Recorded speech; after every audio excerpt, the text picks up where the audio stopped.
So, Nikki, we are coming into December and the end of the year. What kind of things should I be doing with my business right now? There's lots of things, Kirsty. I'm going to give you the top three things.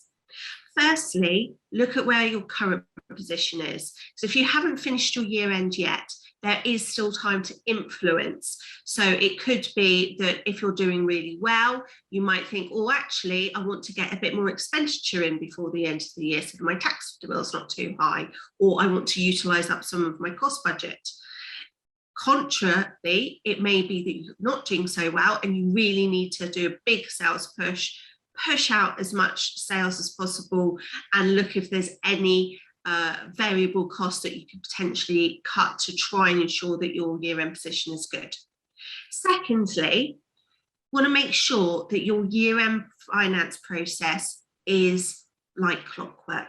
You want to make sure that as soon as the year end is over, you will know what those numbers are and you will know how well you've done, so that then you can react to make sure that for the following year that lessons are learned.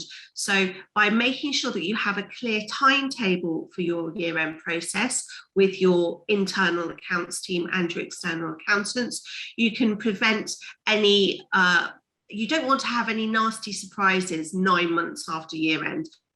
It's best if you get it all done the month after your year end, so that by the end of, so if you're a December year end, for example, you know exactly where you are in January, as in how well did you do last year, how much tax you need to put aside, what have you got available to invest into the following year. Thirdly, before your year is finished, you need to already be planning for the next year.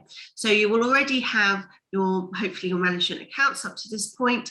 So you have got some information, but also as a management team, a leadership team, you want to be planning what are your overall aims for next year and working out how you can aim for them. So I always recommend doing your planning before you get to your year end, so that you've got that plan from day one, so that you've got all 365 days, or 366 for sleep year, to work on that plan and make sure it happens.